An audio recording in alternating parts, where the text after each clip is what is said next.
aksi nyata berbagai pemahaman calon guru penggerak angkatan 10 dan angkatan 11 segera dimulai.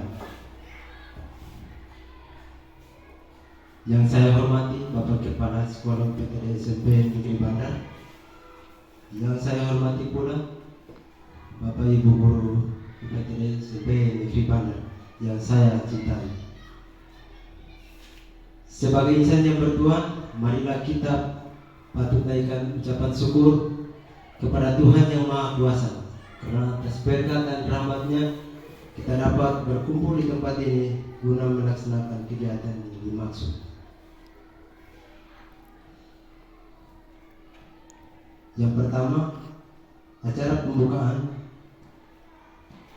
Dua pembukaan saya berikan kepada Bapak Senior. Baik, selamat pagi buat kita semua. Kita akan memulai kegiatan kita. Untuk para CGP, calon guru penggerak, untuk itu sebelum kita memulai kegiatan kita, mari kita berdoa. Bapa pencipta alam semesta, Bapa di dalam nama Yesus Kristus, Tuhan yang Juru Selamat, di pagi hari ini kami segenap warga PTD SMP Negeri Bandar mengucap syukur mengucapkan terima kasih karena seperti rohani menyertamu. Allah telah memberkati kami dalam sepekan lamanya, dan Allah juga dengan cinta boleh menghadirkan kami untuk memulai semua proses pembelajaran kami di minggu yang baru ini. Dalam kegiatan ini, Bapa, kami mohon Allah memberkati kami semua, para guru yang membantu rekan-rekan guru yang mengikuti kegiatan hari ini, calon guru penggerak. Ya Allah, tolong Allah memberkati kami semua dengan proses kegiatan kami hari ini boleh berjalan dari awal ke tengah hingga akhir dengan baik. Berkati juga anak-anak kami yang akan tinggalkan di kelas.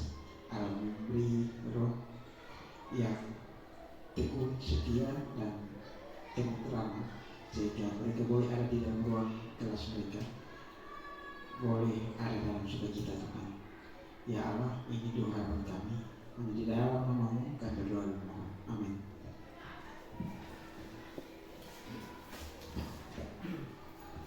Terima kasih kepada Bapak Senior yang telah membawa kita dalam doa pembuka.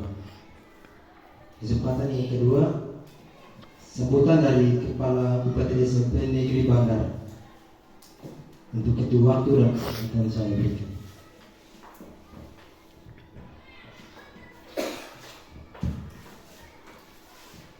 Baik, terima kasih atas kesempatan yang diberikan. Assalamualaikum warahmatullahi wabarakatuh. Shalom semua, selamat pagi. Salam sehat untuk kita semua. Yang saya hormati Bapak Ibu Guru Pendidik PTD SMP Negeri Bandar, juga calon guru penggerak angkatan 11 Ibu Opi. Kita bersyukur kepada Tuhan hari ini kita semua diberikan kesehatan dan kekuatan untuk melaksanakan satu kegiatan yang baik ini, bahwa untuk kegiatan guru penggerak ini kita bersyukur kita di sekolah ini kebetulan saya bersama Ibu Opi bisa terlibat dalam program ini, dan karena itu dari semua yang kami pelajari ini kami sangat antusias untuk bisa berbagi sedikit dari apa yang kami pelajari, sehingga kemudian itu bisa menjadi satu referensi kita bersama untuk kita di sekolah ini saling berbagi pengetahuan, kemudian membangun bersama implementasi itu dalam kerja kita. Kemudian dalam kesempatan ini saya juga dalam kapasitas sebagai calon guru penggerak berterima kasih sekali untuk kebersamaan kita hari ini, dan saya sangat berharap bahwa kegiatan ini kita semua dapat menikmati, kita semua dapat dengan perasaan yang gembira mengikuti kegiatan ini, dan bahwa dalam kegiatan ini tidak ada kesan mengajar atau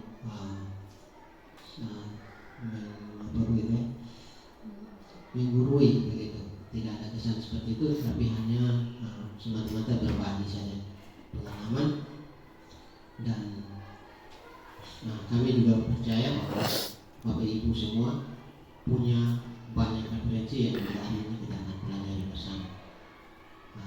Mungkin beberapa hal itu yang dapat saya sampaikan, dan dengan meminta pertolongan Tuhan yang Maha Kuasa, saya membuka kegiatan ini dengan resmi.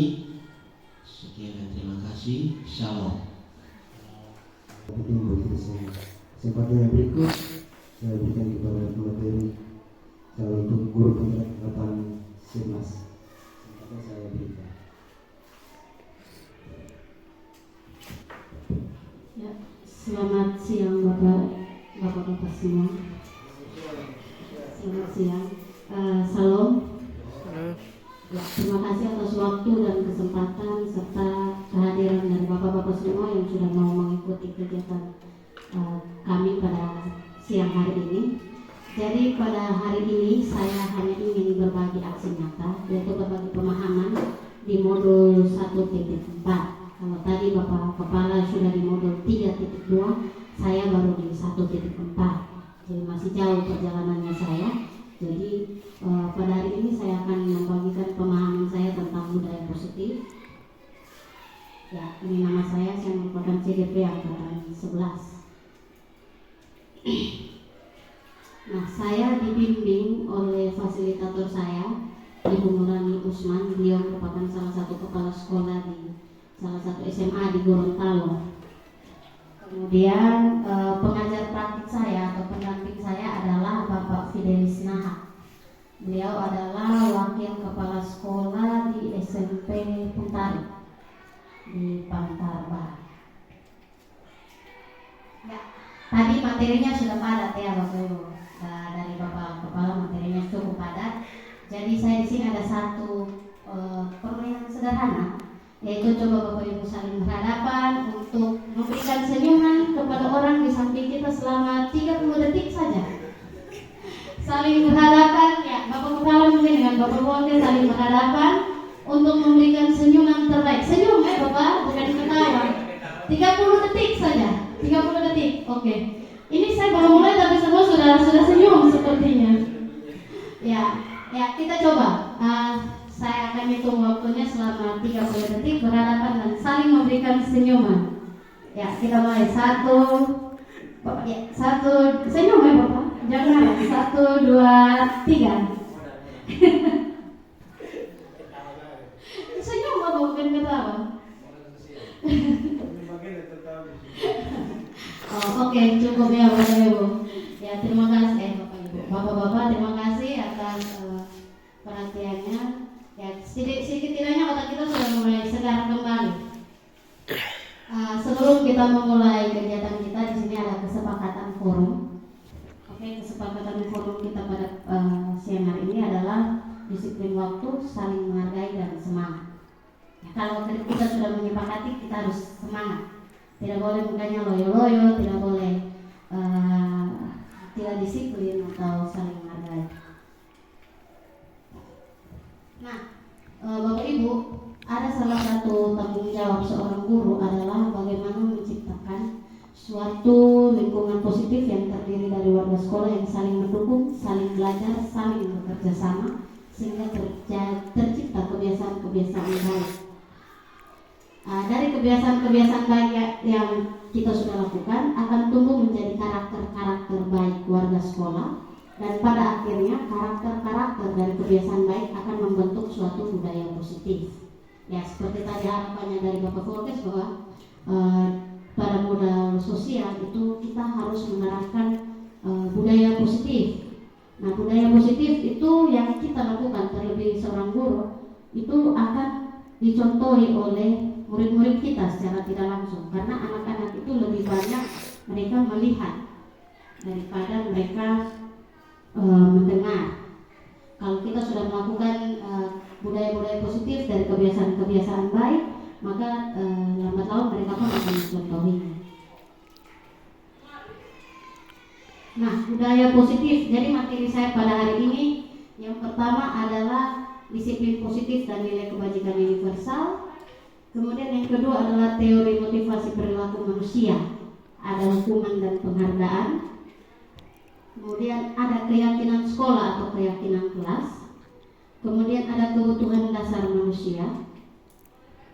Ada 5 posisi kontrol atau restitusi. Dan juga segitiga restitusi. Sangat banyak ya Bapak-Bapak. Jadi jangan bosan, tetap semangat untuk mendengarkan materi saya hari ini. Jadi saya di sini hanya berbagi saja. Oke, kita lanjut di materi yang pertama, yaitu tentang disiplin positif dan nilai-nilai kebajikan universal. Kalau saya bicara tentang disiplin positif, kira-kira yang di pikiran Bapak-Bapak sekalian apa?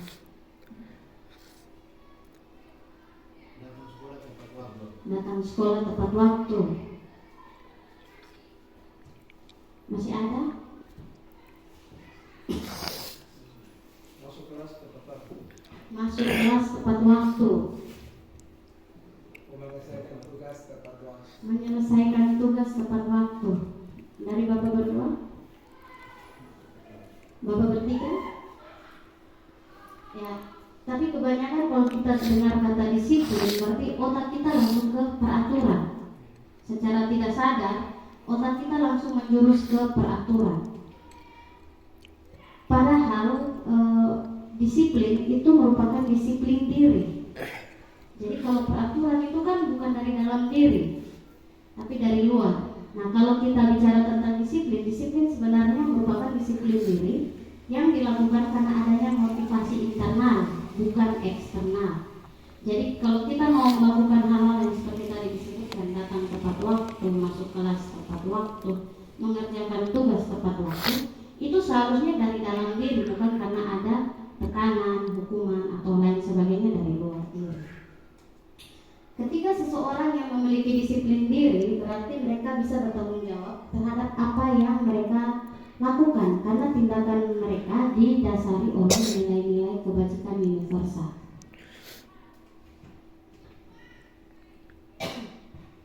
Nah, nilai kebajikan universal itu apa? Nilai kebajikan universal itu adalah payung besar dari sikap dan perilaku kita, atau fondasi atau nilai dasar dari bagaimana kita berperilaku. Sebagai seorang pendidik, tujuan kita adalah menciptakan anak-anak yang memiliki disiplin diri. Jadi tujuan kita adalah bukan kita menciptakan peraturan, tapi tujuan kita adalah menciptakan anak-anak agar mereka memiliki disiplin dari dalam diri mereka sendiri, tanpa ada paksaan. Mungkin dulu kalau misalnya dengar anak yang bolos masuk keluar hutan, itu seorang pertama yang dikejar orang. Ya.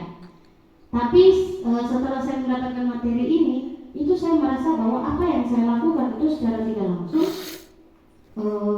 merupakan motivasi eksternal bagi siswa, bukan motivasi internal. Nah, ketika mereka murid memiliki disiplin diri, mereka bisa berperilaku sesuai dengan nilai kebajikan dari dalam diri, bukan karena paksaan atau karena pujian. Biasanya kalau bukan pujian berarti hukuman atau paksaan yang kita berikan supaya mereka bisa disiplin, kan? Tapi sebenarnya bukan hal tersebut, tapi merupakan motivasi dari dalam diri mereka sendiri. Nah, biasanya nilai-nilai kebajikan itu sebenarnya ada banyak Bapak Ibu, Bapak-bapak. Ada banyak. Biasanya ada saling menghargai, saling menghormati. Itu juga merupakan nilai kebajikan universal. Tapi di sekolah secara tidak langsung di kurikulum kita sudah menerapkan nilai-nilai kebajikan universal di 6 karakter profil pelajar Pancasila. Kira-kira 6 karakter profil pelajar Pancasila itu apa-apa saja, Bapak-bapak sekalian?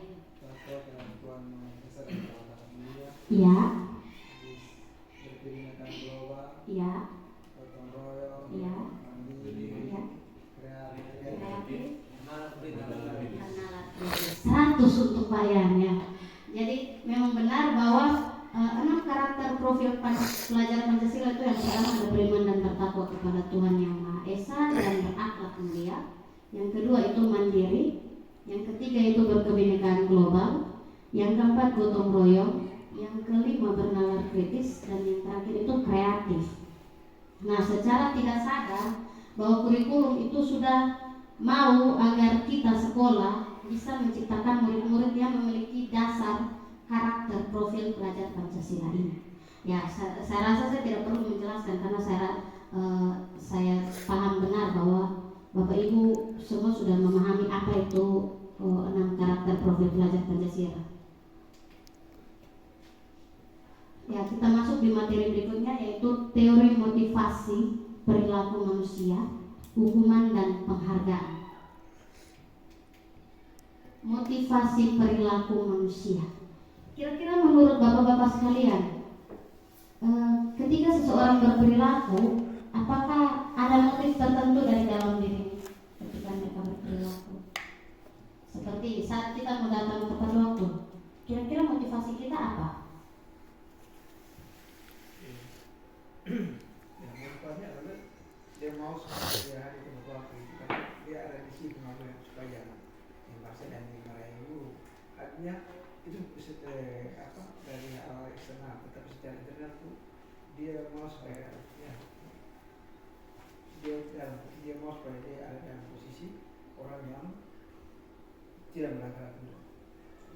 Ya, itu motivasi yang ada. Jadi kalau yang saya rangkum berarti yang pertama supaya tidak mendapat hukuman, dan yang kedua dia mau berperilaku secara internal, dia mau menghargai dirinya. Ya, mungkin dari Pak Stephen atau Pak Victor atau Pak Volkes, kira-kira saat kita berperilaku motivasinya yang pertama mungkin bisa menjadi contoh buat bisa menjadi contoh untuk orang lain. Masih ada? Pak Stephen? Ya, jadi sebenarnya ada 3 motivasi perilaku manusia. Secara teorinya ada 3 motivasi perilaku manusia. Yang pertama itu untuk menghindari ketidaknyamanan atau hukuman tadi, seperti yang dikatakan oleh Pak Senior. Kemudian yang kedua untuk mendapatkan imbalan atau penghargaan dari orang lain, atau tidak pujian supaya bisa dipuji. Ya. Dan yang ketiga untuk menjadi orang yang mereka inginkan dan menghargai diri sendiri dengan nilai-nilai yang mereka percaya.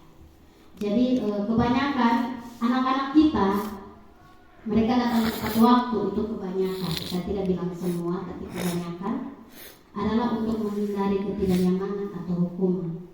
Itu kalau misalnya mereka datang terlambat, itu kan belahan bagus tunggu mereka di depan pintu gerbang, atau tidak lari keliling lapangan. Dari ketiga motivasi ini, kira-kira bapak-bapak, yang merupakan motivasi internal yang mana, motivasi eksternal yang mana?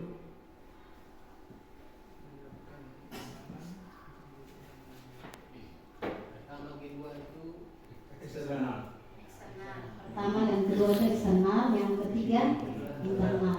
Ya. Jadi biasanya hukuman maupun penghargaan atau pujian itu biasanya dari luar diri. Nah, untuk menjadi orang yang mereka inginkan dan menghargai diri sendiri dengan nilai-nilai yang mereka percaya, itu merupakan motivasi dari dalam diri, motivasi internal. Nah, motivasi yang ketiga inilah yang kita harapkan ada pada murid-murid kita. Jadi mereka tidak takut untuk kena hukuman, ataupun mereka tidak perlu mendapatkan pujian agar bisa datang ke sekolah tepat waktu misalnya, atau agar bisa mengerjakan tugas dengan tepat waktu. Tapi mereka sadar bahwa mereka harus datang ke sekolah tepat pada waktu, dan mereka wajib untuk mengerjakan tugas dengan sendirinya tanpa ada paksaan. Nah, tadi kita sudah berbicara tentang hukuman dan penghargaan. Ada seseorang bernama Alfikon, dia mengemukakan baik penghargaan maupun hukuman adalah cara-cara untuk mengontrol perilaku seseorang yang menghancurkan potensi untuk pembelajaran yang sesungguhnya. Jadi hukuman maupun pujian itu dia bisa menghancurkan potensi pembelajaran sebenarnya. Jadi pemberian penghargaan maupun hukuman itu merupakan cara-cara seseorang atau orang lain untuk mengontrol perilaku. Contoh kayak guru yang memberikan pujian maupun hukuman itu adalah cara untuk kita bisa mengontrol siswa kita, murid kita. Biasanya sudah kalau tidak mau kasih hukuman kita kasih penghargaan saja, kita kasih pujian saja. Namun sebenarnya tindakan memberi penghargaan nilainya sama dengan menghukum seseorang. Nanti kalau misalnya kita kebanyakan kasih pujian, kasih penghargaan kepada anak-anak, nanti mereka bilang, saya dapat ini, kira-kira saya melakukan hal ini, kira-kira saya dapat apa? Saya tidak sadar, atau tidak, ini saya buat begini, ini supaya sebentar saya kena puji dari ibu guru atau dari bapak guru. Secara tidak sadar, kita sudah menghukum anak-anak kita dengan memberikan pujian yang berlebihan ataupun hukuman yang berlebihan. Nah, Bapak Ibu mungkin sudah mulai tersadarkan, kira-kira saya nih selama ini saya buatnya bagaimana? Hukuman yang lebih banyak kah? Pujian yang lebih banyak kah? Ya. Nah, hukuman dan penghargaan. Penghargaan itu hanya akan efektif dalam jangka waktu pendek. Bapak. Jadi contoh kayak, oh ya, yang selesaikan tugas ini nanti dapat gula-gula. Itu hanya akan berlangsung dalam jangka waktu pendek. Kalau misalnya bapak-bapak atau bapak ibu guru tidak ada uang lain untuk beli gula-gula, bagaimana? Anak-anak kemungkinan mereka sebagian besar akan tidak mau melakukannya karena sudah ada gula-gula lagi yang akan dikasih. Jadi penghargaan itu hanya akan efektif dalam jangka waktu pendek. Jika seorang guru sering memberikan penghargaan kepada muridnya, besar kemungkinan murid hanya akan termotivasi untuk menyenangkan gurunya. Motivasi eksternal bukan intrinsik. Oh, saya harus di sekolah tepat waktu, kalau tidak sebentar senior sepupu saya. Itu adalah salah satu cara untuk bagaimana murid menyenangkan gurunya secara tidak sadar. Atau saya harus kerjakan tugas, kalau tidak nanti profesor dia tidak kasih gula-gula lagi. Bisa jadi seperti itu. Jadi motivasi-motivasi itu adalah motivasi eksternal yang dimana yang akan berlangsung hanya akan efektif dalam jangka waktu pendek, bukan jangka waktu panjang. Nah, dan penghargaan juga bisa menciptakan persaingan di dalam dan persaingan menciptakan kecemasan. Betul atau tidak bapak-bapak? Benar kan? Memang persaingan itu bagus. Saya tidak bilang bahwa persaingan itu tidak bagus. Namun lambat laun kemungkinan dari dalam diri anak-anak akan tercipta suatu sikap di mana mereka menjadi cemas. Ini saya tidak dapat ranking. Ini kira-kira nanti bagaimana ya saya ini. Nanti saya ini harus bagaimana caranya untuk ini begitu. Jadi hukuman terkadang tidak lebih baik dari penghargaan, tidak lebih buruk daripada penghargaan, dan penghargaan tidak lebih baik daripada hukuman. Ya bapak-bapak. Pengaruh jangka panjang dan jangka pendek dari penghargaan. Yang pertama, penghargaan menjadi tidak efektif. Yang kedua, penghargaan bisa merusak hubungan. Nanti misalnya, oh ini dia yang kerjanya lebih dahulu. Ini ibu kasih gula-gula. Nanti yang siswa yang lain akan bilang, ibu, kenapa saya tidak tahu ibu? Saya tidak membakar dia lagi. Masa dia saja. Padahal kita bilang, oh ya karena dia yang kerjanya lebih dahulu, jadi dia yang dapat. Tapi tiap kali pertemuan hanya dia saja dapat gula-gula nih ibu. Itu kan bisa merusak hubungan, ya kan? Saya tidak mau berteman dengan dia lagi, biar sudah. Kemudian yang ketiga, penghargaan mengurangi ketepatan. Karena mau uji, maka kadang anak-anak akan kerjanya lebih cepat. Namun kadang yang kerja lebih cepat itu kadang tidak teliti, apalagi dalam pembelajaran matematika ataupun pembelajaran jawaban yang kita harapkan itu tidak sesuai. Jadi mereka kurang tepat hanya karena mau cepat-cepatan. Kemudian yang keempat, penghargaan menurunkan kualitas. Ya seperti yang tadi saya katakan bahwa anak-anak itu kalau sudah biasa diberikan penghargaan, mereka akan bertindak ketika ada penghargaan, ketika ada pujian. Jadi bisa menurunkan mereka punya kualitas. Kalau ketika syukur-syukur pujian atau penghargaan itu ada, atau gula-gula tadi masih ada. Kalau tidak ada, berarti kualitas mereka akan menurun. Secara tidak sadar penghargaan bisa merusak kualitas, menurunkan kualitas. Kemudian penghargaan mematikan kreativitas. Penghargaan itu menghukum. Dan yang ketujuh, kehilangan motivasi dari dalam diri. Secara tidak sadar, penghargaan juga bisa menghilangkan motivasi dari dalam diri anak-anak. Kita lanjut berikut, keyakinan sekolah atau keyakinan kelas. Keyakinan sekolah atau keyakinan kelas, guru berperan dalam mewujudkan terbentuknya keyakinan sekolah atau kelas dengan adanya kesepakatan antara guru dan murid. Kalau zaman dulunya, kalau dulu sebelum keyakinan itu kita biasa mendengar dengan istilah peraturan. Kalau peraturan itu siapa yang buat, bapak-bapak? Apakah murid juga terlibat dalam membuat peraturan? Tidak ya. Kebanyakan guru yang membuat peraturan. Ya, tapi kalau kalau peraturan itu kan guru yang membuat, tapi murid yang melaksanakan. Kalau misalnya tidak melaksanakan, maka yang kena hukumannya adalah murid, bukan guru. Padahal guru itu kan harus melihat bagaimana kemampuan siswa. Pendidikan itu seharusnya bisa berpihak pada murid. Jadi dalam proses pendidikan kita di sekolah kita harus lebih banyak berpikir tentang murid. Bagaimana murid. Jadi dalam pikiran kita seharusnya murid, dan murid. Nah, kalau peraturan itu kita tidak berpikir tentang murid. Kita lebih berpikir bagaimana kita bisa bekerja dengan lebih efektif. Tapi yang menjadi dampaknya adalah murid. Itu ya, makanya sekarang istilah peraturan sudah dirubah menjadi keyakinan atau kesepakatan sekolah. Ya, yang namanya kesepakatan berarti ada dua belah pihak. Selain guru, ada juga murid.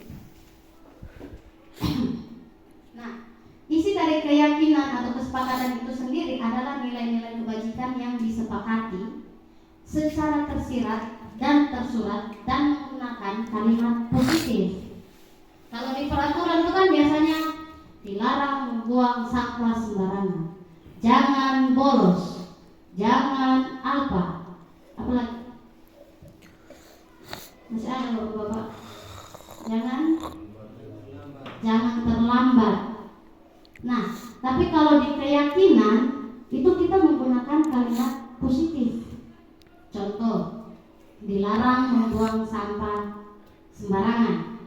Kita bisa ubah menjadi buanglah sampah pada tempatnya. Atau tidak, jangan terlambat. Kita bisa ubah menjadi datang tepat waktu. Ya. Masih ada lagi?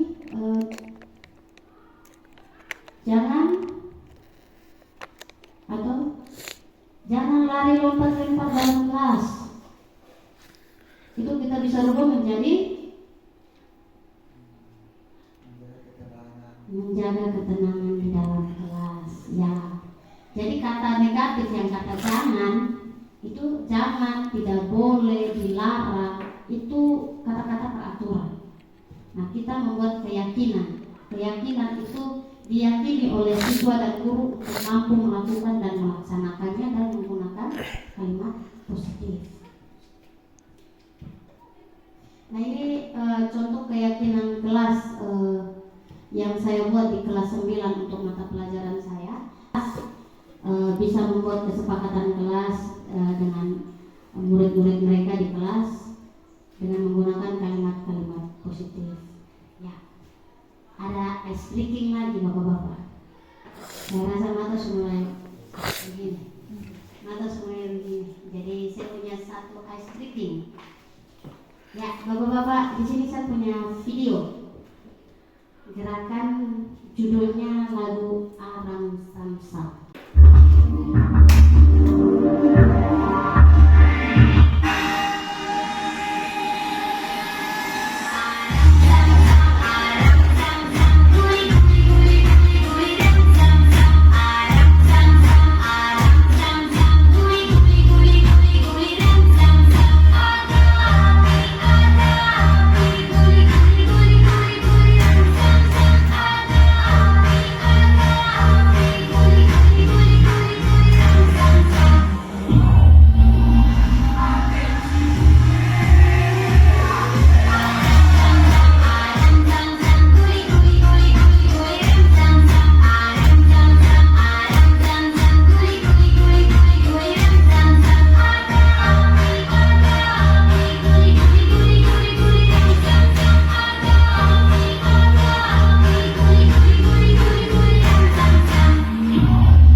Oke, kita lanjut materinya.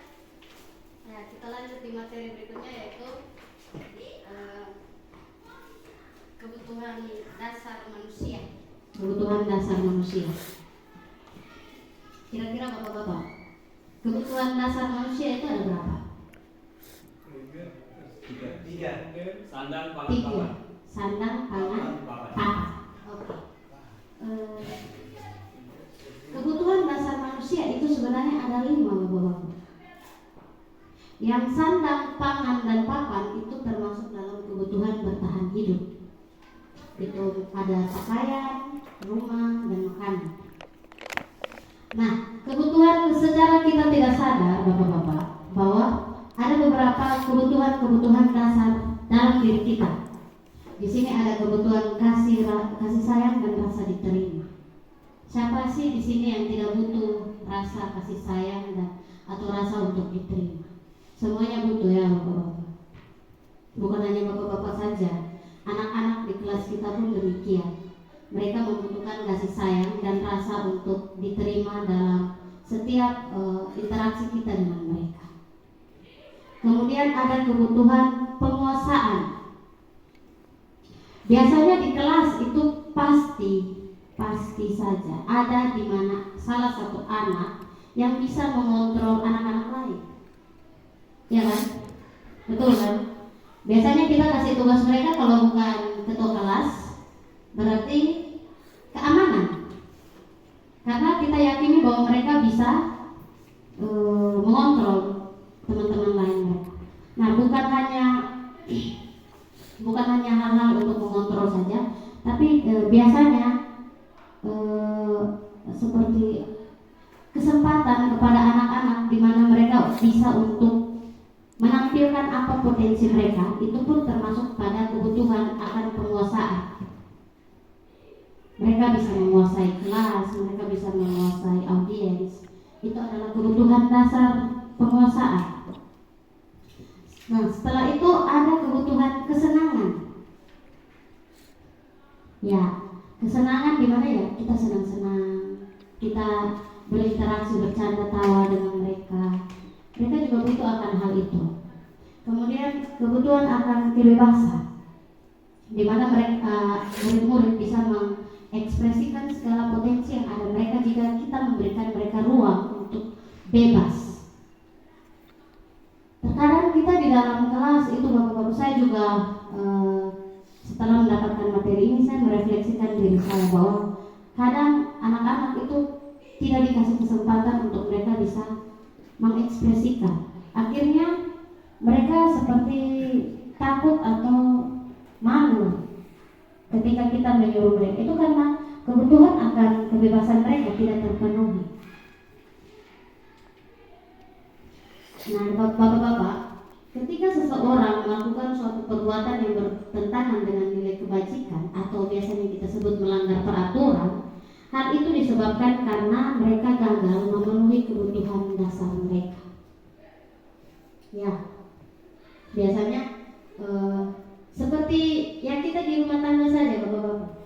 Kalau misalnya lihat istri sudah mulai bibir mulai panjang, muka mulai turun, tidak mau masak, tidak mau sapu, tidak mau cuci, itu karena satu.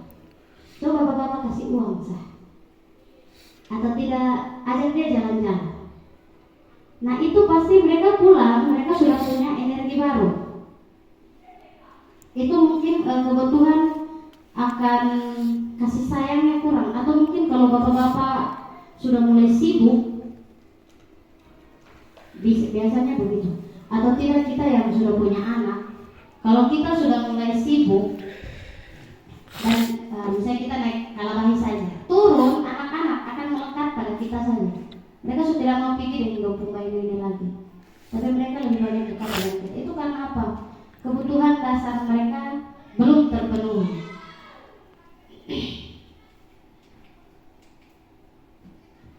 Nah, di sini bapak-bapak, saya punya satu studi kasus. Dinda, seorang anak kelas 3 SD, begitu tiba di rumah sepulang dari sekolah, menangis dan mengadu pada ibunya bahwa dia benci pada Ibu Rani, gurunya. menurut Anda kebutuhan apa yang berusaha dipenuhi oleh Dinda?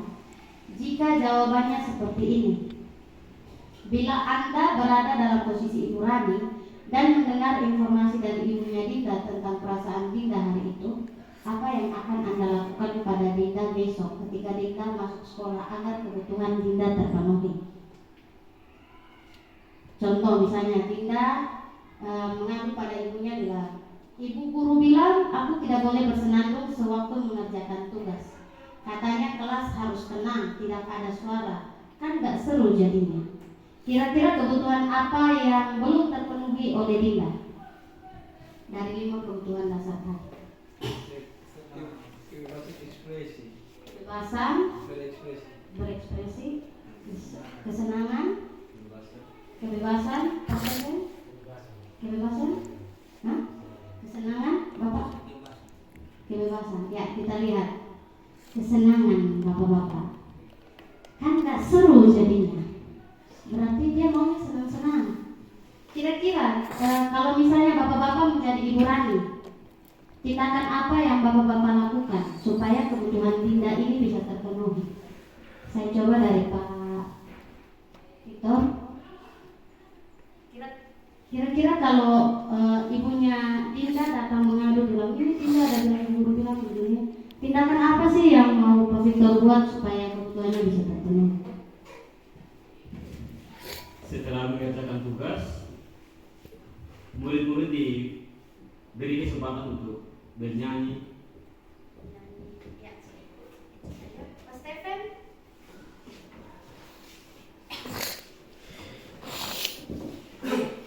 Kira-kira kalau Pak Stephen dapat murid seperti ini, bagaimana?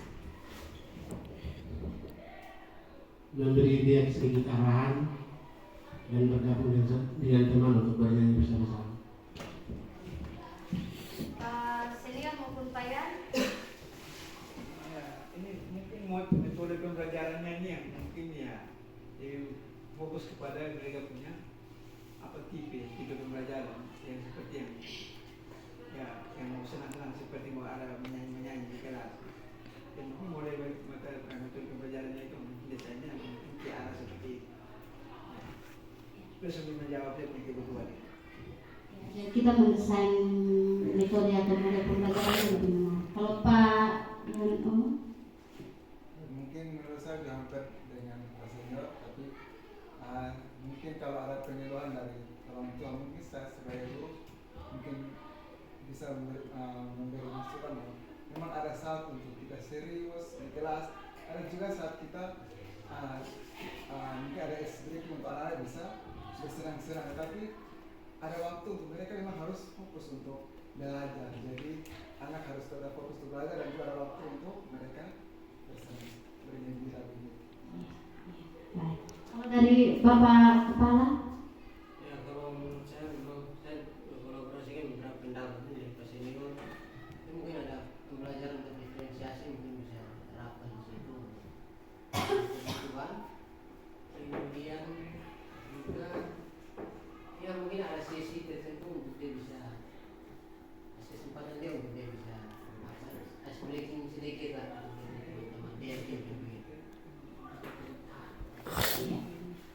Ya baik. Jadi semua tindakan yang Bapak-bapak jelaskan tadi itu merupakan hal yang baik untuk dilakukan dan saya rasa memang bisa dijadikan bahan untuk memenuhi kebutuhan dari Dinda tersebut. Ya. Kemudian misalnya ada jawaban Dinda yang lain yang seperti ini Bapak-bapak. Misalnya Dinda mengadu bahwa ibu guru tidak menyapaku hari ini, padahal aku pakai jepit rambut baru. Biasa anak SD gitu tuh. Kalau mau pakai yang baru, ibu guru harus lihat dulu harus ini. Nah, kira-kira kebutuhan apa yang ingin dipenuhi oleh Dinda? Pak Yan?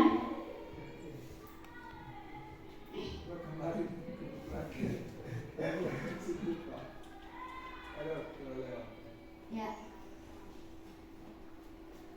Ada kasih sayang,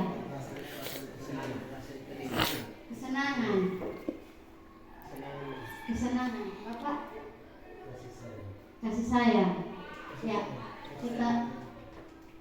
ini grup kasih sayang, di sini grup kesenangan. Oke, kita lihat ya. Ya, kebutuhan yang ingin dipenuhi adalah kasih sayang dan rasa diterima. Biasa begitu kan? Nah, kira-kira tindakan dari bapak-bapak semua kalau misalnya ketemu kasus seperti ini, tindakannya bapak-bapak apa? Mungkin dari bapak kepala lebih dahulu.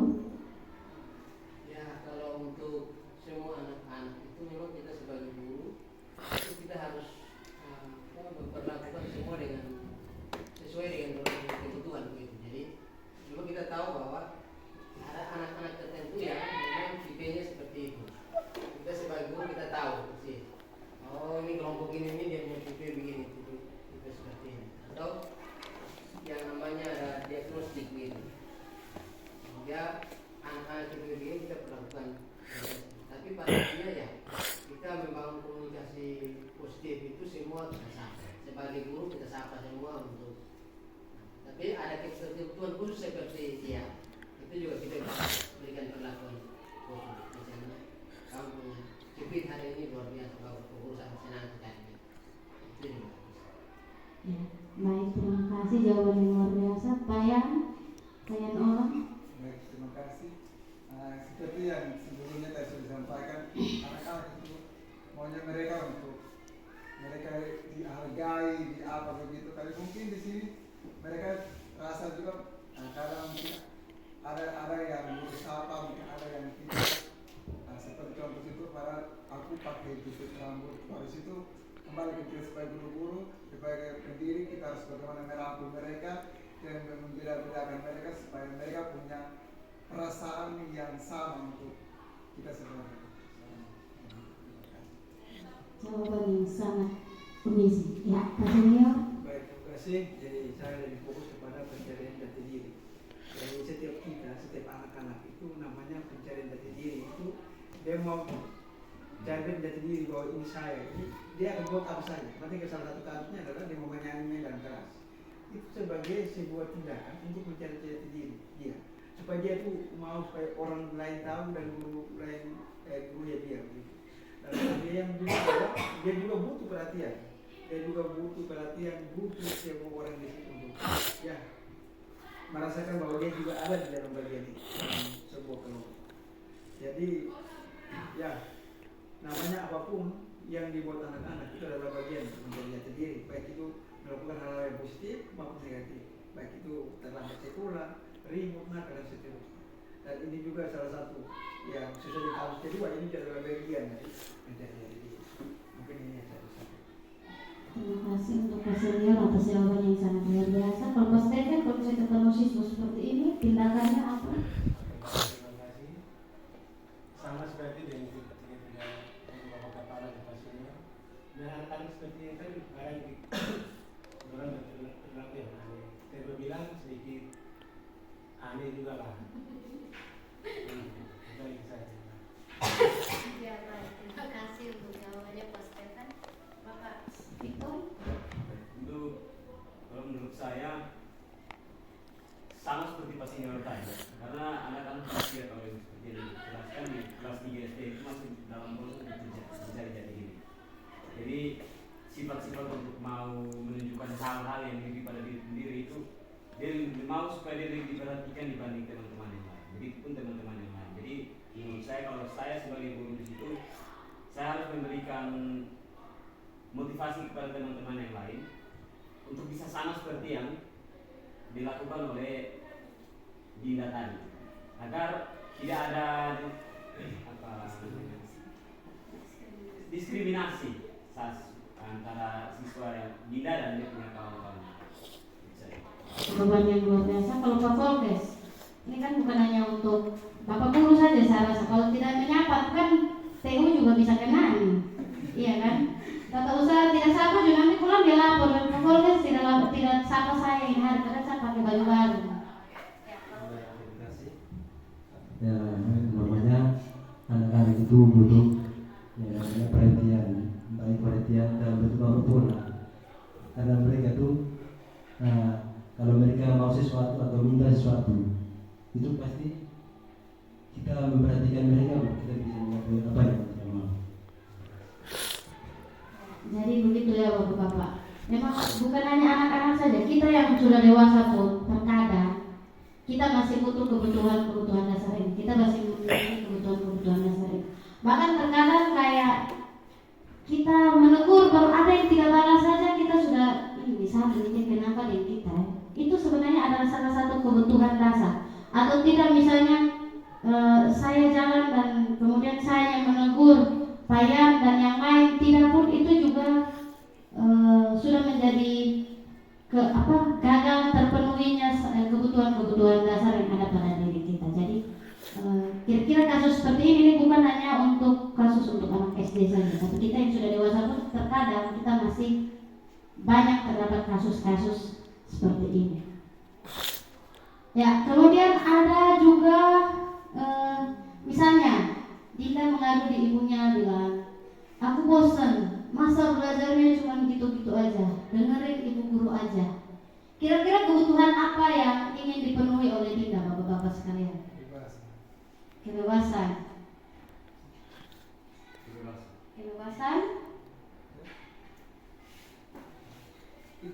Itu situasi yang bosan. Ya, kira-kira ini kebutuhan apa yang ingin dipenuhi oleh Dinda? Kebebasan. Bapak kepala? Kira-kira kebutuhan apa? Kebebasan, rasa diterima. Ya. Bosan. Ya, dia bosan. Kira-kira ini kebutuhan apa? Kenapa dia bisa bosan? Kebebasan. Nah, kira-kira tindakannya. Jadi ini ada 4 saja, bapak-bapak. Tindakannya apa? Kalau misalnya ada orang tua yang mengadu bilang, anak ada curhat bahwa masa belajarnya cuma gitu-gitu aja, dengerin ibu guru aja. Berarti ini metode yang digunakan metode ceramah mungkin. Kira-kira tindakan bapak-bapak kalau misalnya jadi purani terus ada orang tua yang melapor seperti ini bagaimana? Bapak, Pak Victor bagaimana? Mungkin bisa merubah dia metode pembelajaran. Ya. Bisa ada?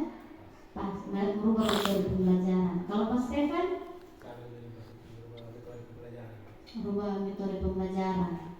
Kalau Pak Senior? Ya, pertama ya untuk saya sama dengan teman tadi sebuah metode pembelajaran. Yang berikut adalah kita mesti kajian ini anak juga dulu. Kayaknya anak ini juga perlu pendampingan khusus. Mungkin begitu. Jadi merubah pembelajaran dan lebih mendalami karakter anak tersebut ya. Kalau Pak yang olah? Baik, kalau menurut saya itu merancang metode pembelajaran yang tepat seperti kalau di matematika itu misalnya kasus itu guru matematika. Nah, ada metode pembelajaran yang mungkin namanya role playing atau bermain peran, terus interaktif. Di situ mereka tidak saja berdiam, mereka sendiri mendemonstrasikan apa ya mereka mau buat, jadi mereka lebih semangat. Bisa menggunakan metode-metode atau model pembelajaran yang lebih interaktif seperti role play, TGT, terus mungkin menggunakan media-media pembelajaran yang lebih interaktif. Masih banyak lagi atau tidak kita praktek, kita dong mereka demo mereka membuat praktikum. Kalau Bapak Kepala? Jadi kalau kita mau melihat di kasus ini, ibu guru ini sepertinya dia punya metode seperti yang disampaikan itu metode ceramah. Mungkin memang kalau metode ceramah ini bukan hanya kasus siapa nama siswa. Tidak saja, pasti dinda-dinda yang lain juga akan merasakan hal yang sama. Jadi kalau metode itu memang sudah tidak relevan lagi. Ini kondisi pembelajaran sekarang itu siswa lebih banyak tadi seperti yang disampaikan bahwa kita harus memenuhi kebutuhan mereka, belajar mereka. Jadi kalau untuk kasus Dinda ini memang guru harus kreatif, menyiapkan model metode pembelajaran yang lebih kreatif dan lebih berpihak pada Dinda dan teman-teman yang lain. Itu bisa menggunakan alternatif pembelajaran berdiferensiasi. Itu akan menemukan apa yang cocok untuk Dinda dalam pembelajaran itu. Dinda cocoknya seperti apa, penugasan yang cocok untuk Dinda seperti apa, pembelajaran yang cocok untuk Dinda seperti apa. Sehingga itu kemudian Dinda akan merasakan bahwa pembelajaran ini memenuhi kebutuhan. Terima kasih. Ya, baik. Jadi kita selain menggunakan metode pembelajaran atau model pembelajaran menarik, kita juga bisa menggunakan pembelajaran diferensiasi, atau kita juga bisa mengenal karakter Dinda ini dengan lebih baik lagi, supaya kita bisa kira-kira model atau metode pembelajaran apa yang cocok atau penugasan-penugasan seperti apa yang cocok untuk diterapkan kepada Dinda. Kemudian misalnya jawaban yang terakhir nih Bapak-Bapak, Dinda mengeluh bahwa aku sebel gambarku tidak rapi, malah ibu guru nunjukin ke teman-temanku di depan kelas. Ini kira-kira kebutuhan apa Bapak-Bapak?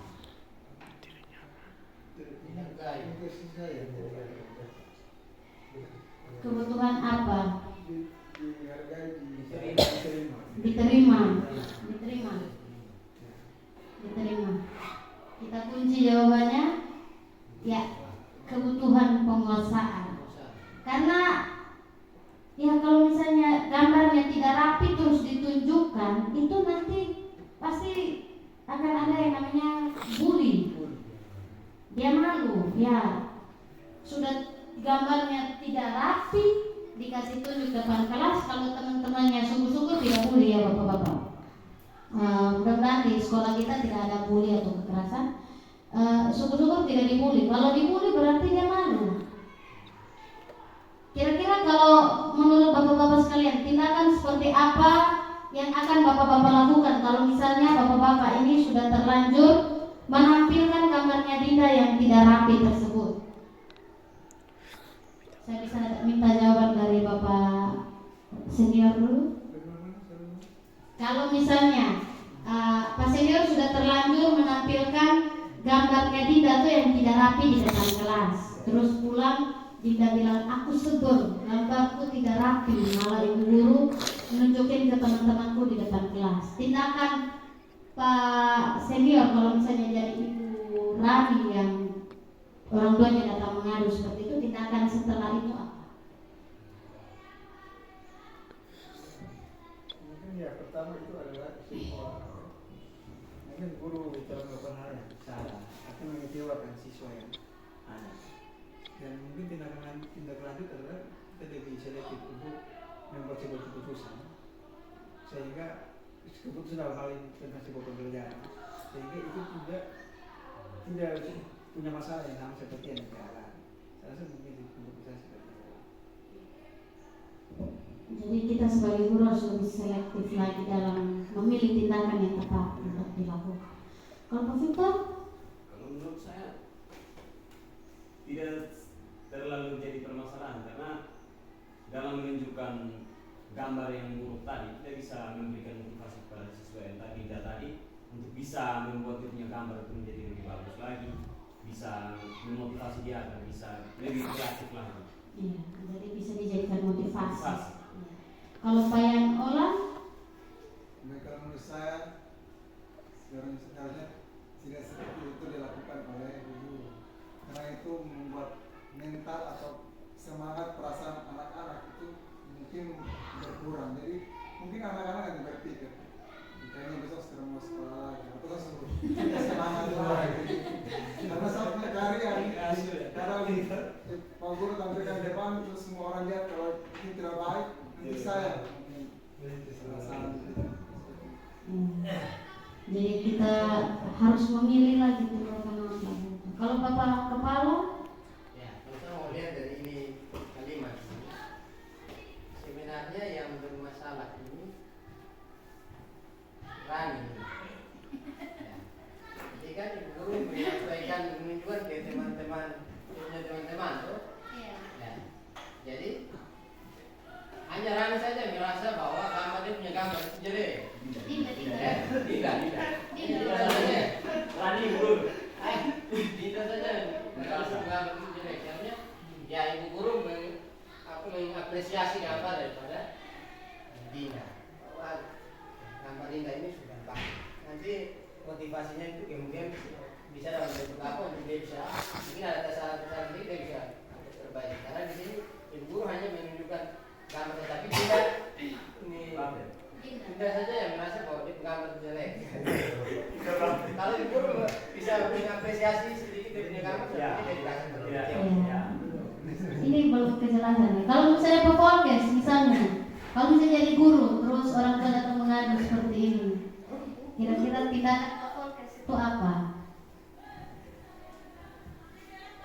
Kita dia kepala om. Itu kan cuma dia punya pikiran saja. Dia ibu guru belum menjelaskan apa yang dia gambar itu, belum menilai, jadi nggak berpikirnya gitu. Itu kan belum ada nilai, dia belum. Iya. Tapi kan dia kalau di kasus ini kan Dinda dia merasa bahwa gambar ini jelek baru tidak rapi dan baru ikut tempel di depan ini. Orang mau ketawa, mungkin karena sudah ada pikiran seperti itu, terus motivasi yang diberikan oleh ibu guru itu tidak sampai lagi di kepala. Mungkin kasusnya seperti itu. Kita bayangkan saja kasusnya seperti itu. Mungkin dia sudah merasa bahwa pas ibu guru angkat tangan ini satu pekerjaan tidak rapi, tidak bagus, baru ibu guru tunjuk di depan kelas. Mungkin sementara berpikir seperti itu, ibu guru sedang menyampaikan motivasi tersebut tidak sampai, maka pulang dia mengadu pada orang tuanya. Maka orang tuanya datang ke sekolah dengan aduan yang seperti ini. Ya, jadi tindakan kita ya, kita mungkin lebih, kalau dari saya kita lebih peka lagi kepada anak-anak ini. Ada yang punya sifatnya sensitif, ada yang tidak. Ya kita lebih lihat lagi kondisi mental anak-anak tersebut. Jadi jawaban kita semua adalah jawaban yang benar, bapak-bapak. Tidak ada yang jawaban yang saya klaim bahwa itu salah, tidak ada. Jadi semua tindakan kita itu adalah tindakan yang benar, tindakan yang tepat. Hanya kita mesti lebih melihat lagi kepada kondisi dari masing-masing anak kita, supaya kebutuhan ini bisa terpenuhi di murid-murid kita. Karena proses pendidikan yang kita jalankan sekarang adalah proses pendidikan yang berpihak kepada murid. Jadi yang di pikiran kita itu hanyalah murid, dan murid. So, tidak ada lagi tentang diri kita sendiri. Sebentar, saya kalau mau berpendapat sedikit untuk Asmi. Yes. Ini kan sangat menarik juga. Silakan. Kalau saya mau berpendapat sedikit, kan di kelas itu kan ada banyak gambar juga. Setidaknya ibu ambil gambar yang 11-12 yang dia punya untuk tempel sama-sama. Supaya dia juga rasa oh kita salah. Itu bisa jadi salah satu tindakan kita. Jadi kedepannya kita lebih kita tidak boleh hanya menempel salah satu gambar. Ya bisa. Iya bisa. Ya itu bisa jadi masukan untuk kita dalam pelaksanaan kita pembelajaran di kelas ya bapak-bapak. Supaya kita lebih melihat karakter atau mental dari siswa-siswi kita. Ya. Dia sendiri tidak gambar lagi. Iya kan, tentunya efeknya dampaknya seperti itu. Nanti mereka ketika dikasih tugas menggambar lagi, tidak menggambar lagi, tidak ada motivasi dari dalam diri mereka, karena motivasi eksternalnya lebih besar. Gitu. Oke, kita masuk di materi yang berikut, yaitu 5 posisi kontrol atau restitusi. Ada 5 posisi kontrol bapak-bapak yang dijalankan oleh kita seorang guru, yaitu yang pertama guru sebagai penghukum, yang kedua guru sebagai pembuat merasa bersalah, yang ketiga guru sebagai pemantau, yang keempat guru sebagai teman, dan yang kelima guru sebagai manajer. Kira-kira bapak-bapak coba kita merefleksikan setiap sikap dan tindakan kita selama ini. Kira-kira dari 5 posisi kontrol ini yang paling sering kita lakukan adalah sebagai apa? Kalau saya dulu saya lebih ke poin 1 dan poin 2. Kadang-kadang baru poin 4. Kadang-kadang baru saya sebagai teman. Tapi saya lebih banyak sebagai penghukum dan sebagai pembuat merasa bersalah. Kalau tidak mau menggunakan hukuman, berarti saya menggunakan cara pembuat merasa bersalah. Kalau bapak-bapak yang lain lebih banyak ke yang mana? Posisi yang mana?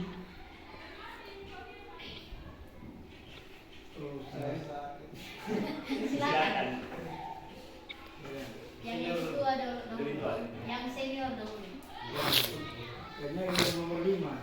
nanti ada juga yang disusul dengan nomor 4, karena selain itu kan kita juga bangun kedekatan emosi dengan anak juga.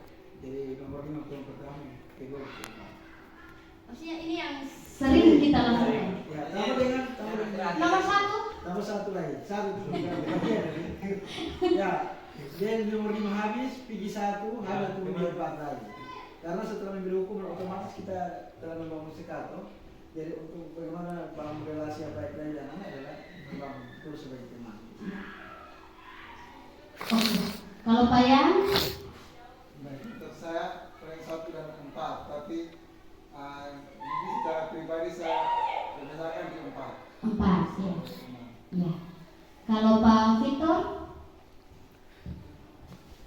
Yang urutan pertama nomor 5. Nomor 5. Yang kedua nomor 4. 4. Yang ketiga nomor 3. Ketiga nomor 3, pemantau.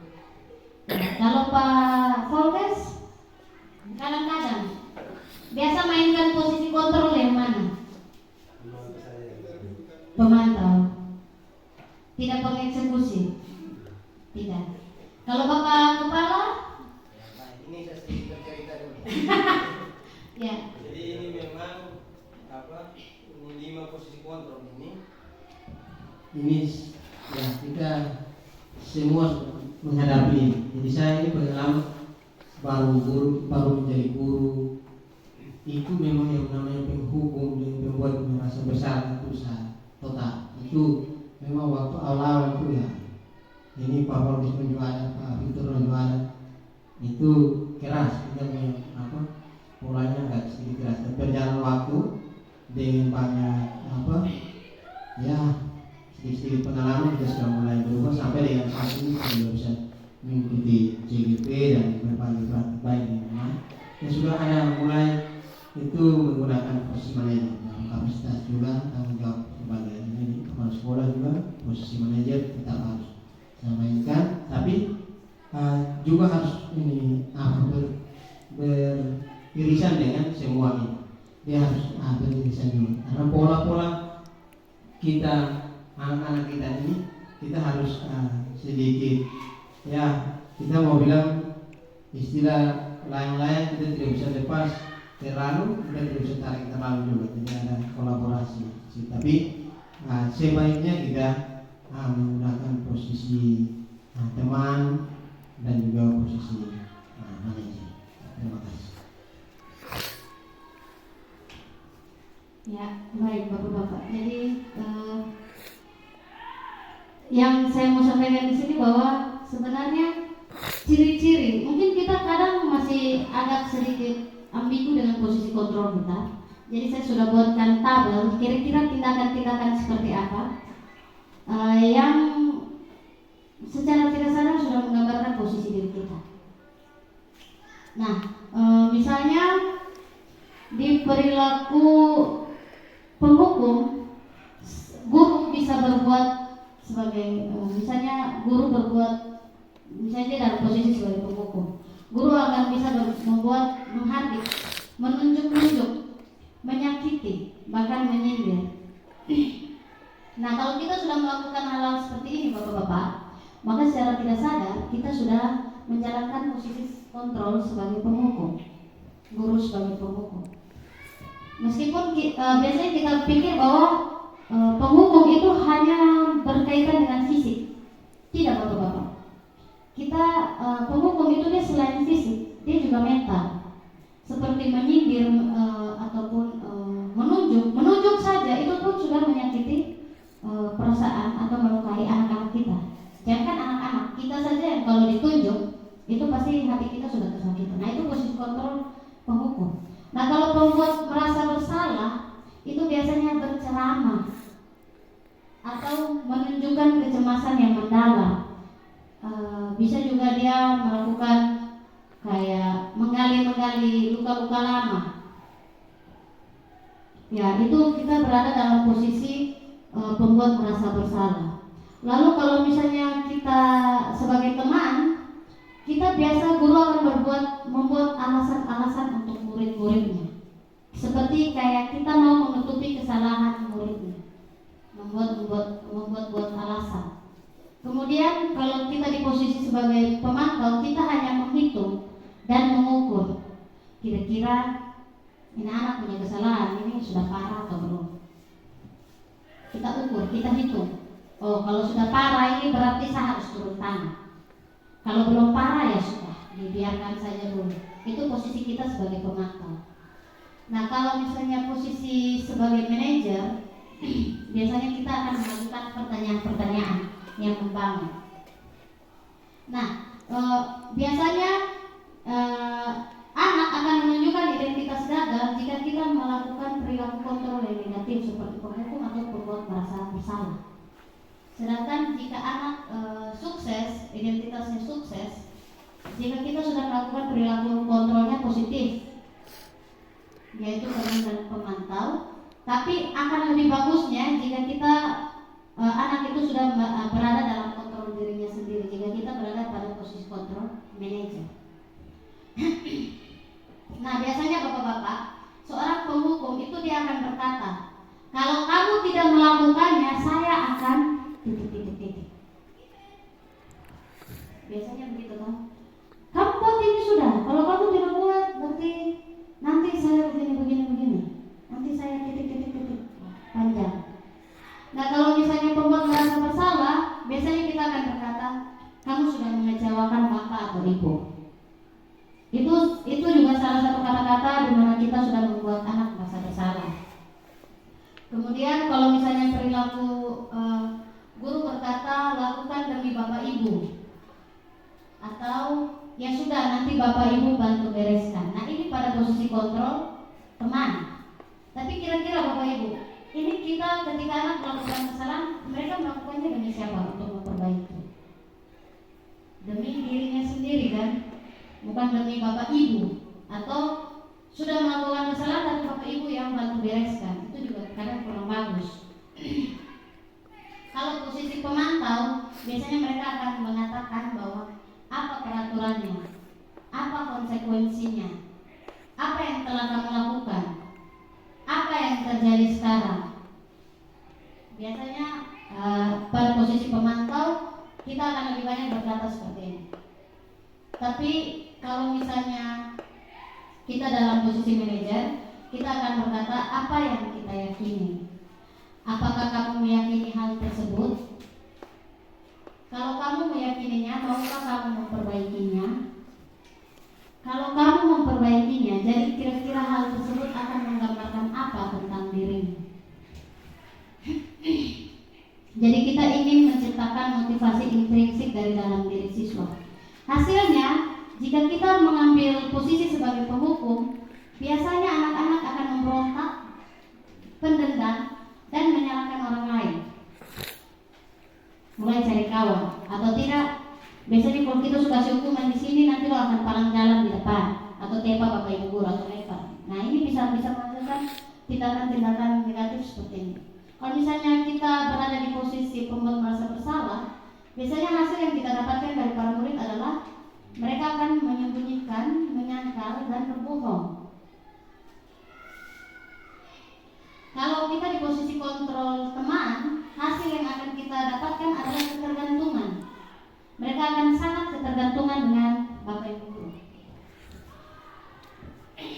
Kalau di posisi pemantau, hasil yang kita akan dapatkan menyesuaikan bila diawasi. Kalau bapak ibu guru tidak ada, sudah mereka sudah mulai bebas sudah. Mereka sudah tidak bisa mengontrol diri mereka lagi. Kalau di posisi manajer, hasil yang kita dapatkan adalah watak atau karakter mereka semakin kuat. Mereka akan dengan sendirinya akan bisa mengontrol perilaku mereka. Kalau misalnya di posisi kontrol penghukum, murid bisa saja berkata saya tidak peduli. Pembuat merasa bersalah, biasanya murid akan mengatakan maafkan saya. Kalau posisi teman, saya pikir bapak atau ibu teman saya pikir. Kemudian di posisi pemantau, saya akan dapat berapa bintang kalau melakukan hal tersebut. Jika sudah melakukan hal tersebut, saya akan mendapatkan apa? Ya, ini lebih ke penghargaan. Kemudian Kemudian kalau di posisi manajer, murid akan berkata bagaimana caranya saya bisa memperbaiki keadaan ini. Saya akan memperbaiki masalah ini dengan cara apa. Mereka yang akan dengan sendirinya berpikir. Terus dampak pada murid kalau di posisi penghukum, kontrol penghukum, mereka akan mengulangi kesalahan yang sama berulang kali. Perilakunya menjadi lebih agresif. Kalau pembuat merasa bersalah, murid akan merasa rendah diri, merasa gagal dan tidak berharga. Kalau pada posisi teman, mereka akan tergantung, tidak mandiri dan tidak bisa mengambil keputusan. Karena semua halnya sudah bergantung pada Bapak Ibu guru. Kalau di posisi pemantau, mereka akan menitik berat pada dampak pada diri sendiri, mendapatkan hadiah atau mendapatkan hukuman. Ya, kita tidak mau hal itu terjadi pada anak-anak kita ya Bapak-bapak. Kemudian di posisi sedangkan di posisi manajer, dampak pada murid itu mereka bisa mengevaluasi diri, bagaimana menjadi diri yang lebih baik. Nah, kaitan dengan dunia berkualitas atau dunia luar, dunia bermasyarakat. Kalau di posisi penghukum, murid biasanya meletakkan guru di luar dunia berkualitas. Terus pembuat merasa bersalah, guru meletakkan guru di dalam dunia berkualitas. Kalau di posisi teman, murid meletakkan guru sebagai orang penting dalam dunia berkualitas. Di posisi pemantau, murid meletakkan guru dan peraturan di dunia berkualitas. Di posisi kontrol diri, murid meletakkan dirinya sebagai individu yang positif dalam dunia berkualitas. Jadi yang kita harapkan dari posisi kontrol ini, murid bisa meletakkan dirinya sebagai individu yang positif dalam dunia yang berkualitas. Dari kelima posisi kontrol, sebaiknya guru bisa menempatkan dirinya pada posisi kontrol manajer, bukan hanya guru. Saya harap di lingkungan kita ataupun di rumah kita bisa menerapkan posisi kontrol sebagai manajer. Kenapa? Karena fokus kita adalah murid. Jika saat membuat masalah, murid itu sudah tahu kalau ada masalah dan harus ada yang terjadi.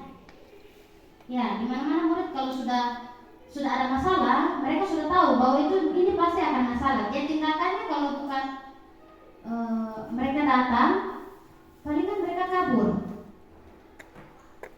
Nah, kita tidak mau mereka kabur karena itu salah satu ciri bahwa mereka tidak bertanggung jawab. Kita mau mereka berada dalam budaya positif di mana mereka bisa bertanggung jawab terhadap apa yang telah mereka lakukan. Jika kita mengambil posisi penghukum, pemantau atau pembuat merasa bersalah, maka yang kita cari hanyalah penyebab dan konsekuensinya. Dengan guru sebagai manajer, guru akan mengembalikan tanggung jawab pada murid untuk mencari jalan keluar dari permasalahannya. Tentu dengan bimbingan kita guru. Bila kita menginginkan murid-murid kita menjadi manusia yang merdeka, mandiri dan bertanggung jawab, maka kita perlu mengacu pada restitusi yang dapat menjadikan murid kita seorang manajer bagi dirinya sendiri. Di manajer, murid diajak untuk menganalisis kebutuhan dirinya maupun kebutuhan orang lain. Ya, untuk menciptakan posisi murid yang tadi sebagai manajer untuk bisa memanajer dirinya sendiri, kita bisa melakukannya dengan melaksanakan segitiga restitusi.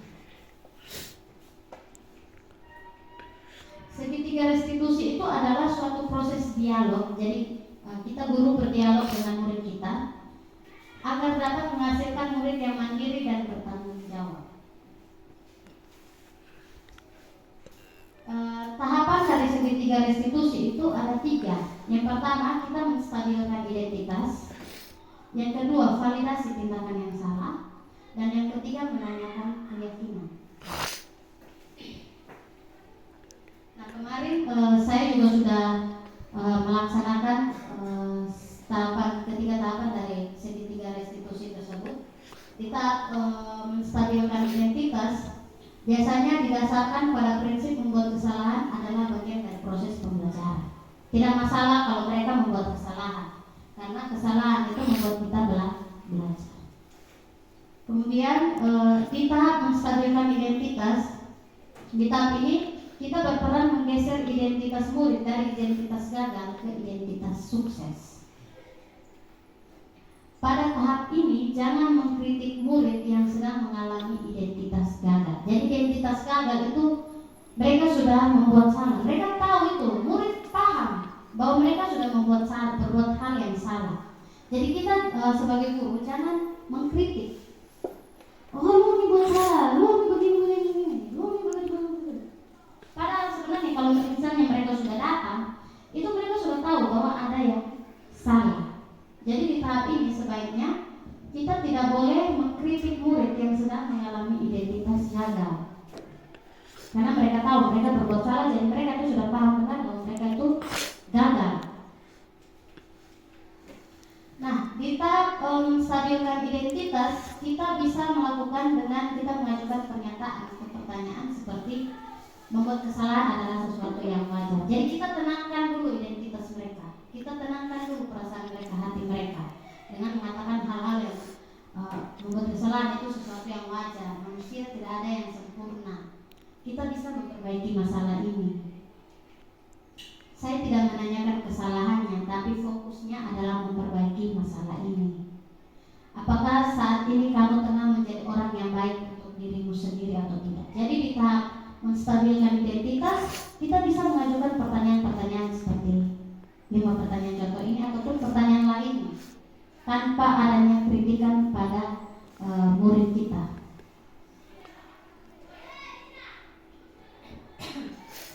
Setelah itu kita masuk di tahap yang kedua, yaitu validasi tindakan yang salah. Di tahap ini berdasarkan prinsip setiap perilaku berupaya untuk memenuhi kebutuhan tertentu. Ya, seperti tadi kita sudah pelajari bahwa ada 5 kebutuhan dasar. Ketika seseorang melanggar peraturan atau berbuat sesuatu yang salah, itu dikarenakan mereka ingin memenuhi kebutuhan. Guru akan bergeser dari pemikiran stimulus respon menjadi proaktif. Guru mampu mengenali dan mengakui kebutuhan murid ini dapat memperbaiki hubungannya dengan murid. Jadi kita pun harus mengakui bahwa memang ketika murid melakukan hal ini, berarti ada kebutuhannya yang tidak terpenuhi. Kebutuhan itu kita harus akui bahwa mereka memang betul-betul membutuhkan itu. Pada saat guru menyampaikan pernyataan atau pertanyaan, harus dengan nada suara tidak menghakimi atau memojokkan murid. Di tahap ini kita bisa mengajukan pertanyaan seperti, kamu bisa saja bertindak lebih gegabah lagi dari ini, atau kamu bukan melakukannya tanpa alasan tertentu. Kamu melakukannya karena mempertahankan sesuatu yang penting bagimu. Mungkin kamu bisa mempelajari perilaku yang baru yang lebih efektif. Bersediakah kamu mempelajarinya? Jadi di tahap ini kita memvalidasi tindakan yang salah, tapi dengan nada suara yang tidak menghakimi maupun memojokkan murid-murid kita. Setelah kedua tahapan tadi terlewati, kita masuk di tahapan menanyakan keyakinan. Di tahap ini murid akan diberikan pernyataan atau pertanyaan yang memunculkan motivasi murid secara intrinsik. Kita tanya saja, pasti akan ada motivasi dari dalam diri mereka, di mana mereka bisa memperbaiki masalah tersebut. Saat perilaku telah divalidasi dan identitas sukses telah stabil, maka murid telah siap mengaitkan keyakinannya dengan tindakan yang salah. Pertanyaan atau pernyataan yang bisa kita keluarkan adalah, sebagai keluarga atau kelas, apa yang telah kita yakini? Nilai-nilai apa yang telah kita sepakati? Seperti apa gambaran sebuah kelas yang ideal? Kamu ingin menjadi orang yang seperti apa? Ya, mungkin itulah fungsi dari keyakinan kelas atau kesepakatan kelas yang tadi telah kita buat, supaya kita, karena di keyakinan ataupun kesepakatan itu yang membuatnya bukan hanya guru tapi murid. Nah, secara tidak langsung, karena mereka sendiri yang buat, mereka pasti akan bilang, saya yang buat, jadi saya harus bertanggung jawab dengan apa yang telah saya buat. Ya, mungkin dari sini saja Bapak-bapak sekalian. Salam guru penggerak, tergerak, bergerak dan menggerakkan. Mungkin itu saja dari saya. Yang terakhir mungkin saya hanya minta refleksi sedikit dari bapak-bapak sekalian. Bagaimana terkait kegiatan kita hari ini, mungkin ada masukan atau saran yang bisa membangun kegiatan pendidikan guru penggerak saya di waktu-waktu yang akan datang. Mungkin ada yang salah atau ada yang kurang, bisa saya tambahkan, atau ada yang bisa untuk saya lanjutkan di masa yang akan datang. Saya beri kesempatan kepada bapak-bapak sekalian untuk merefleksikan kegiatan kita hari ini serta memberikan penguatan-penguatan kepada saya terkait materi. Oke, terima kasih. Saya berikan kepada Bapak Fordes mungkin yang pertama. Refleksi kegiatan kita pada hari ini bagaimana Bapak? Baik, terima kasih atas kesempatan yang diberikan. Mungkin dari awal kita sudah sama-sama mendengarkan apa yang telah disampaikan. Mungkin dari saya mungkin yang merasa apa yang disampaikan itu sangat bagus, sekitar mungkin, tapi ya mungkin dipersingkat lagi terlalu panjang. Tapi kita mau baik, terima kasih.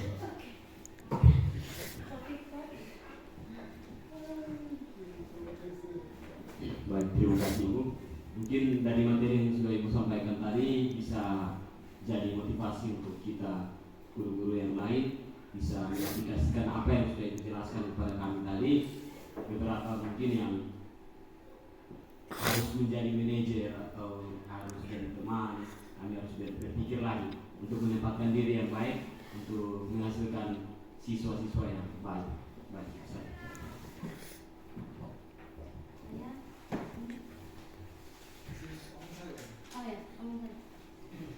Baik, terima kasih.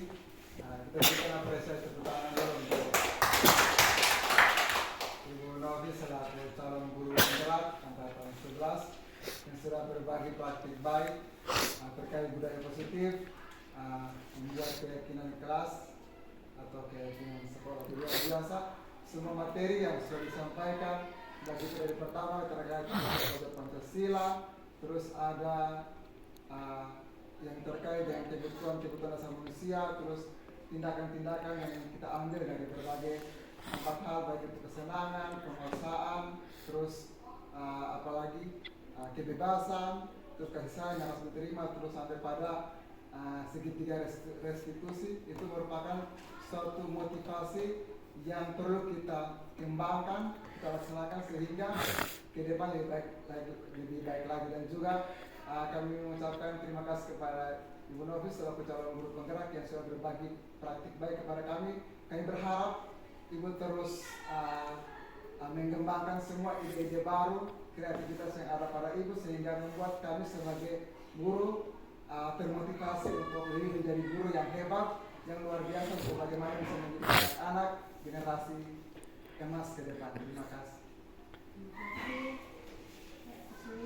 Ya, pertama terima kasih kesempatan diberikan untuk memberi pikiran terkait dengan kegiatan kita hari ini. Baik, pertama terima kasih juga Bapak Novi yang telah menjelaskan materi yang untuk saya sangat bermanfaat sekali buat saya, sesuai dengan kata kalimat yang terakhir, yaitu tergerak-gerak dan menggerakkan. Jadi sudah menggerakkan kami sehingga kami juga bergerak. Ya, baik, terima kasih buat materi-materi, dan saya berharap materi-materi yang Ibu akan sampaikan ini baik, bisa tidak perlu kasih kami juga. Kami ya mau calon guru penggerak bisa kami pelajari. Karena ini materi-materi ini saya rasa ada praktek baik dan juga restitusi dan juga kebutuhan dasar manusia. Itu merupakan materi-materi yang sebenarnya saya harus tahu, sehingga ketika dia mengelola dia punya kelas itu dan juga proses pembelajaran di kelas itu bisa mencapai kegiatan pembelajaran. Dan mungkin bisa ya saya sampaikan, dan juga mungkin kedua kepala ya kita menyampaikan materi ya saya rasa di luar dari apa yang tahu kita berhubung dengan proses pembelajaran dan juga tugas kita sebagai guru. Terima kasih teman-teman ya sudah dulu di lembaga ini sebagai guru penggerak. Kami berharap ini juga menjadi motivasi bagi kami sehingga menjadi apa proyeksi juga buat kami supaya bagaimana kami juga menatakan kehidupan sebagai seorang pribadi, sebagai orang guru dan juga sebagai calon guru. Terima kasih.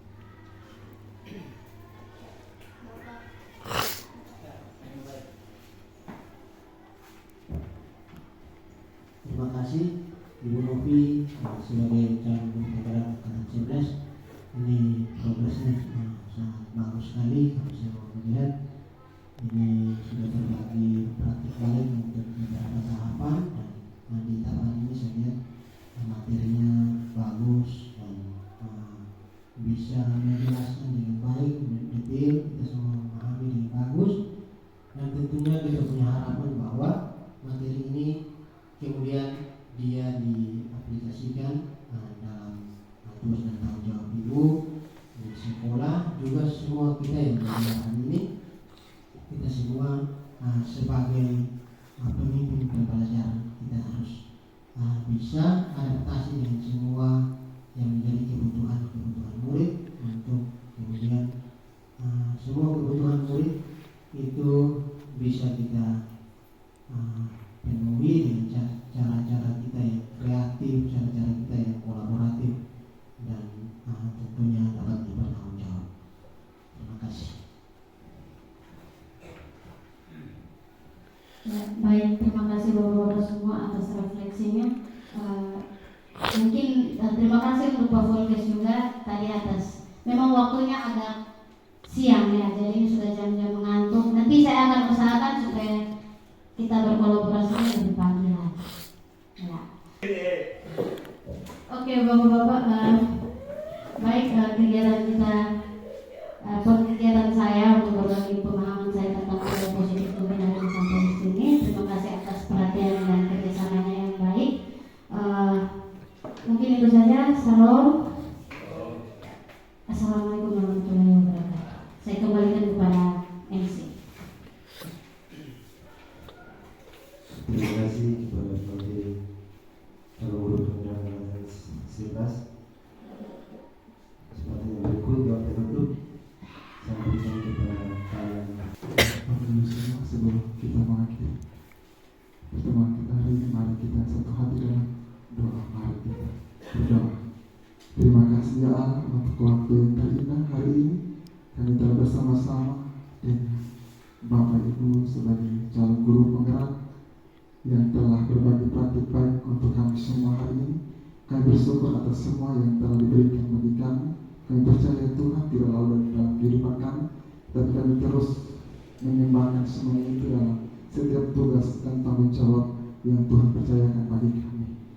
Jauhkan kami dari segala yang sia-sia, dan demikian gangguan dan sukacita dalam menjalankan semua tugas yang Tuhan berikan bagi kami. Seusai dari semua ini ya Tuhan, kami tidak bertahan lama di sini. Kami akan kembali dalam segenap tugas yang tanggung jawabkan. Engkau pimpin kami semua agar kami selalu ada dalam naungan kasih sayang. Semua anak-anak kami serahkan kepada-Mu ya Tuhan. Tuhan jaga pelihara kami semua agar kami semua senantiasa aman, terlindung dalam naungan kasih-Mu. Terpuji nama-Mu, terpuji kasih-Mu. Ini doa yang ungkapan syukur kami hanya dalam nama Tuhan kami Yesus Kristus kami telah berdoa. Amin. Terima kasih kepada penyanyi yang telah membawa kita dalam doa penutup. Akhir kata saya sebagai MC mengucapkan seluruh salam sejahtera untuk kita